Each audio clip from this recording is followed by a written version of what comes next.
예, 뭐 최선을 다해서 제가 약속했던 공약은 실행하고 있고요. 특히 말씀하신 뭐 친환경 무상급식, 그다음에 비정규직의 정규직화, 뭐 시립대학의 반값 등록금 이런 거는 뭐 금방 실현을 했고요. 그 외에도 이제 뭐 서울 시민들이라면 누구라도 최소한의 어떤 인간적 복지 삶을 이렇게 살 수 있도록 이 일종의 시민의 삶의 최저선, 기준선을 저희들이 정해서 하고 있고요. 그래서 전체 예산의 약 한 30% 정도를 복지에 투자하고 있죠. 그러니까 우리가 뭐 여러 가지 인프라를 만드는 것, 또 도시의 안전을 만드는 것, 뭐 이런 것들도 중요하고, 동시에 또 그만큼 이제 삶의 질이 굉장히 중요한 시대가 됐잖아요. 그래서 이제 그런 쪽에 저희들이 최선을 다하고 있고요. 그 다음에 뭐 꼭 저는 공약한 게 아니어도 제가 이제 시장을 이렇게 하면서 보니까 참 중요한 것도 있더라고요. 예를 들어서 이제 서울, 우리 대한민국의 관광이 1,000만 명이 넘었잖아요. 네. 그러니까 이제 이게 아마 계속 늘어날 텐데 좀 서울시를 훨씬 더 매력 있는 도시로 만들기 위한 관광이나 엔터테인먼트나 또 문화예술, 요새 뭐 창조산업의 뭐 강조가 있는데요. 문화예술이 저는 발달해야 창조산업도 발전한다. 그만큼 이제 서울의 미래 먹거리는 결국 이런 관광, 엔터테인먼트, 그 다음에 창조산업이라고 생각이 되거든요. 우리가 뭐 옛날 굴뚝산업을 여기다 서울에 만들 수는 없잖아요. 그래서 뭐 이런 것들은 제 공약사항이 아니지만 뭐 최선을 다하고 있는 거죠. 저희들은 사실 뭐 보육이 굉장히 중요하기 때문에 원래 이제 국공립 보육시설을 계속 확충해 왔고요. 그 다음에 저희들이 이제 단계적으로 이렇게 보육을 점차 무상으로 가고 있는 상황에서 이제 이 중앙정부와 또 국회가 사실 우리 지방정부들하고는 이렇게 전혀 뭐 협의 없이 작년에 이렇게 무상보육을 결정함으로써 사실 이게 굉장히 그 부담이 늘어났죠. 그래서 이제 중앙정부가 시작한 거니까 사실은 중앙정부의 이 재정이 투입돼야 된다고 생각하는데 이제 이런 벌려놓고 말하자면 중앙정부가 책임을 지금 안 지고 있는 상황이에요. 그리고 또 뿐만 아니라 저는 이런 보편적 복지는 중앙정부의 역할이라고 생각이 되거든요.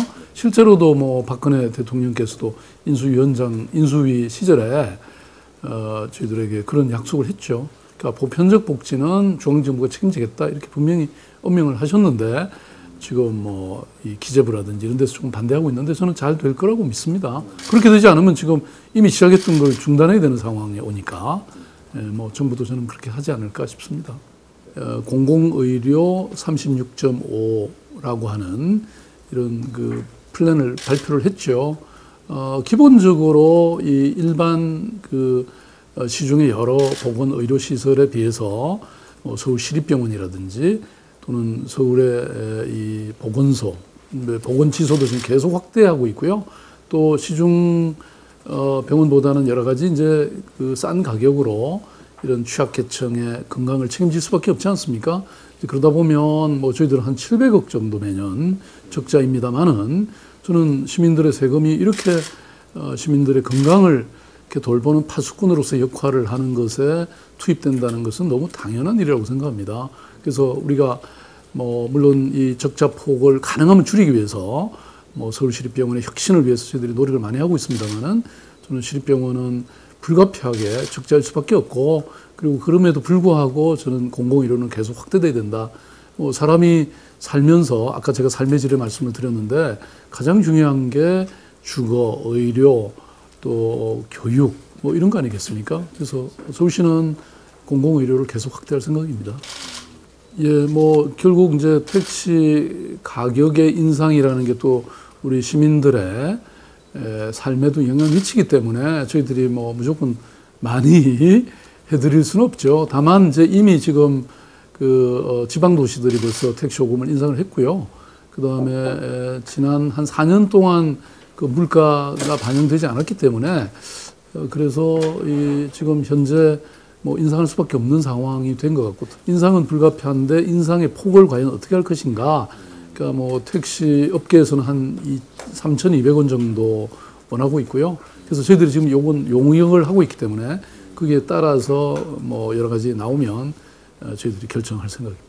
저희들이 이제 지금 시작을 해도 의회 결정하거나 물가위원회 또 동의를 받아야 되는 그런 절차가 있어서 뭐 저희들은 늦어도 9월에까지는 그 택시 요금 인상과 더불어서 또 이게 지금 사실 택시가 그동안 뭐 이렇게 시민들의 불편이나 민원에 아주 중요한 이 요소였거든요. 그래서 뭐 특히 이 승차거부라든지 또 근데 또 승차거부라는 것이 뭐 택시 기사님들만의 또 책임으로 몰기에는 너무 취약한 열악한 근무 환경이기 때문에 그런 이 저희들로서는 뭐 이 뭡니까 정액 관리제를 통해서 택시 월급제도 완벽하지는 않지만 부분적으로 도입하려고 생각하고 있고요. 그래서 이번에 택시에 관한 종합적 개선책을 저희들이 내놓기 위해서 다양한 현장 목소리 청취, 그다음에 정책 대안 마련 이런 것들 열심히 하고 있는 중입니다.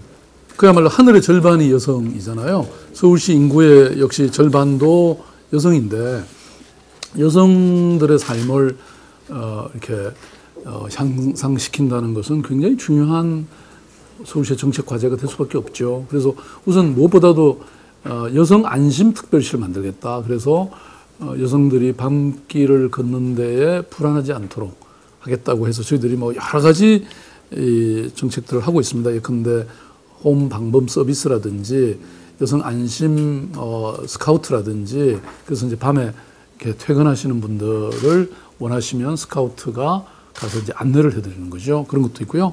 그 다음에 여성 안심 택배. 그러니까 지금 요새는 이제 그만큼 1인 여성 가구, 이른바 싱글들이 많아졌기 때문에 이게 늘 이제 택배를 받을 때도 이게 걱정이거든요. 그래서 우리 공공시설에다가 안심 택배 시설을 만들어 놓고 거기에 배달을 해 놓으면 거기서 가져올 수 있게 이렇게 한다든지 뭐 이런 여성 안전에 대해서 저희들이 특별히 신경을 쓰고 있고요. 그다음에 이제 뿐만 아니라 여성들 중에 특히 주부들 뭐 이렇게 우울증들이 많으신 것 같아요. 그래서 이 여성 전문 진료 센터를 만들고 또 동시에 여성 전용 우울증 상담 센터도 만들고요. 또 지금 뭐 이 출산이 지금 가장 큰 화두 중에 하나잖아요. 그래서 지금 이제 산후조리원들이 민간에 너무 비싸기 때문에 우리가 공공 산후조리원도 설치해 나가고 있고요. 그다음에 또 하나 말씀드리고 싶은 것은 지금 우리나라 여성들이 사실은 이 취업의 기회가 사실 굉장히 적다고 생각이 됩니다. 물론 뭐 과거보다는 늘어났지만 여전히 여성들이 뭐 주부로서 그냥 물론 주부도 중요한 일이지만 실제로 더 일할 수 있음에도 불구하고 일하지 못하고 있는 분들이 많으시기 때문에 저희들이 여러 가지 여성들이 가진 재능을 활용해서 일자리를 만드는 일에 최선을 다하고 있고요. 지난번에 저희들이 도곡역에다가 이 여성 창업 플라자를 만들었습니다. 근데 보니까 뭐 여성들이 아주 공예라든지 솜씨가 좋으시더라고요. 그래서 이제 이런 것들을 계속 만들어 갈 생각입니다. 예. 이제 2006년도에 왜 미국의 이 월간지죠, 주간지죠, 타임지에 이 표지 인물이 그러니까 원래 인물이 당신이었거든요. 그러니까 말하자면 평범한 당신이 이 세상의 주인공이라는 겁니다. 다시 말씀드리면 이제 집단 지성의 힘을 굉장히 강조한 것인데요. 저는 뭐 서울시에 물론 저도 철학이 있고 아이디어가 있고 또 우리 직원들이 여러 가지 열심히 하고 있지만 결국 그 전문가 그룹이라든지 시민들 속에 우리 서울시정의 여러 정책적 방향과 철학이 저는 다 담겨 있다고 생각합니다. 그래서 이제 강남 스타일이라는 게 있잖아요. 근데 저는 서울 스타일이라고 제가 명명한 게 있는데 그게 뭐냐면 그야말로 모든 정책 과정에 정책의 결정과 실현 과정에 우리가 시민들을 초대하는 거예요. 그래서 시민들이 늘 참여할 수 있게 만들어주는 거죠. 그래서 그 얘기는 또 모든 것을 다 공개하고 있다는 겁니다. 예, 그래서 이제 많은 경우에 저희들이 정보 공개, 데이터베이스를 다 공개하고 있고요. 심지어는 뭐 웬만한 회의조차도 저희들이 중계방송 다 하고 있거든요. 그래서 이런 걸 통해서 이제 이 시민들이 어떤 수기 민주주의를 할 수 있는 이런 이제 기반을 만들고요. 또 그걸 토대로 해서 시민들이 다양하게 참여해서 만들어내니까 일단 그 정책의 결정이나 의사결정이나 또는 그 시행 과정에서 시민들이 불만이 많이 사라졌어요. 서울시가 지금 조용해졌잖아요. 뭐 크게 제가 시장된 다음에 쟁점이 돼갖고 뭐 막 무리가 일어난 그런 사례는 없지 않습니까? 그건 평소에 얘기를 다 들어버리기 때문에 그런 거죠. 그 다음에 이렇게 되면 그 정책에 실수가 있기가 힘듭니다. 왜냐하면 많은 사람들에게 이미 뭐 여러 가지 문제점에 대해서 다 들어버리기 때문에. 그 다음에 세 번째 이렇게 되면 저는 행정이 굉장히 효율화됩니다. 왜냐하면 협의를 했기 때문에 그만큼 정책의 실현 가능성이 굉장히 높아지는 거죠. 그래서 이거 외에도 저희들이 자둔 소통과 투명성과 이런 효율성에 관한 저는 서울시가 지금 최고의 도시가 되고 있다고 생각해요. 그렇지만 어느 도시보다도 이런 투명해지고 있죠. 특히 이제 제가 SNS를 통해서 뭐 트위터나 이런 거 통해서 뭐 제가 약 70만 명이 넘게 제 마팔 있잖아요. 특친이란 말이에요. 그러니까 이제 이분들과 함께 이렇게 일을 하다 보니까 최근에는 뭐 여러 가지 막 민원들이 이 트위터를 통해서 제안이 되면 저나 또 우리 소셜미디어 센터라고 지금 구성이 돼서 여기서 지금 다 보고 있거든요. 우리 공무원들이 다 챙기고 있죠. 뭐 저는 이제 미국이나 뭐 이렇게 프랑스나 런던이나 이런 데 가보면요. 이제 파리도 그랬는데 제가 지난번에 갔을 때 거의 전체 경제 규모에서 이 약 GDP의 20%가 사회적 기업이라는 거예요. 그러니까 그거는 사회적 기업이라는 게 이미 메인스트림으로 들어왔다는 겁니다. 근데 우리는 아직도 뭐 통계조차도 제대로 안 나올 정도로 아직은 굉장히 열악하고 시작이라고 저는 봐요. 그런데 이제 우리가 사실 뭐 경제가 굉장히 성장하지만 이게 워낙 이 경제적 격차가 심해지고 뭐 심지어는 1대 99 사회라고 이렇게까지 얘기하지 않습니까? 그래서 뭐 서울시는 지금 이쪽에 확실하게 방향을 정했고요. 그래서 지금 뭐 사회적 경제 이런 어떤 협의체라든지 또 사회 투자 기금이라든지 또 이 중간 지원 기관으로서 뭐 사회적 경제 지원센터라든지 이런 것들을 계속 만들고 있고 지금 이미 분위기는 크게 만들어진 것 같고요. 이게 이제 저는 이제 숙성하는 시간이 필요하다고 저는 생각해요. 근데 몇 년이 지나면 저는 굉장히 달라지지 않을까 이렇게 생각하고 있습니다.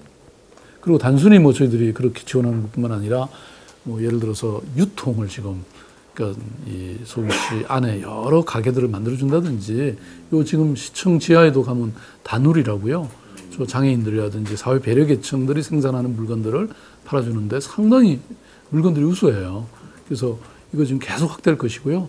또 서울시가 구매하는 이 구매량 중에도 가능하면 저는 중소기업이라든지 뭐 아까 말씀드린 여성기업이라든지 장애인 기업 이런 물건들을 사주려고 노력하고 있는 거죠. 지금 이제 이 서울시정의 여러 이 지점들을 이렇게 살피면서 동시에 수행하기가 참 힘든 게 바로 두 가지입니다. 그 말씀하신 임대주택 문제하고 그 부채 감축인데요, 채무 감축인데요. 그 임대주택의 경우에는 땅이 없어요, 사실. 이제 더 이상 지을 게. 그래서 이게 쉽지만은 않은데 뭐 그래도 지금 한 5만 가구 이상 지금 이미 임대주택으로 그 건축을 하고 있기 때문에 뭐 대체로는 달성할 수 있지 않을까, 임대주택은. 근데 이제 채무는 뭐 쉽지 않을 것 같습니다. 워낙 경기가 불황이니까 그만큼 세수가 이제 또 줄었고 또 동시에 지금 뭐 이런 아까 무상 보유기라든지 이런 여러 이제 이런 것들이 늘어나면서 저희들이 이게 참 쉽지만은 않더라고요. 지금 뭐 1조 2천억 정도 줄였던 것으로 거기 나오잖아요. 그런데 그래도 뭐 최선의 노력을 다해야죠. 뭐 가장 중요한 것은 민생인 것 같아요.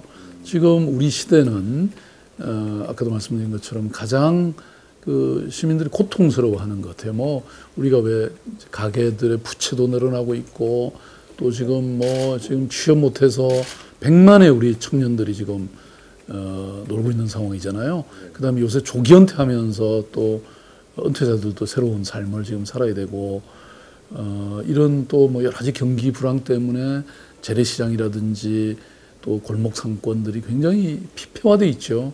그래서 이런 것들을 어떻게든 저는 우리가 부여잡고 기댈 언덕을 만들어내고 또 어떤 힘이 될 수 있도록 저희들이 뭐 최선을 이제 다하고 있는데요. 뭐 그래서 다시 일어설 수 있는 기반들을 만들어 드려야 되는 거죠, 우리가. 사실 산을 그렇게 좋아하는데 산 갈 시간이 진짜 없었어요. 그랬더니 막 배는 나오고 이게 뭐 이제 여러 가지 아니 뭐 지금 당장 제가 무슨 병이 있는 건 아닌데 그래도 그 지난번에 이제 검사를 해보니까 굉장히 수치가 악화됐어요. 비만도 높아지고 그래서 이제 이걸 어떡하나 고민 중이었는데 이 3kg 빼는 운동을 하자, 다이어트를 하자 이런 누가 얘기를 해서요. 지금 그러면 뭐 저만 하는 게 아니라 그동안 다이어트 이렇게 마음만 먹고 제대로 못했던 분들 서울 시민들이 다 모이자. 그래서 이제 날짜는 아직 언제 잡혔는지 모르겠는데 이쪽 그 저 우리 서울광장에 시청광장에다 한 3,000명을 자원을 하는 분들 모여갖고 그러니까 전부 그냥 다는 거예요. 그래서 자기 몸무게의 3kg를 3개월 안에 빼고 그 다음에 3개월을 유지하자. 왜냐면 금방 먹어버리면 또 쪄버리잖아요. 그러면 이제 9톤을 줄이는 거예요. 그렇죠. 3,000명이니까. 근데 이제 그게 뭐 무슨 의미냐면 저는 이제 시민들이 건강해지는 걸 의미하잖아요. 의료 비용이 안 들어가는 거잖아요.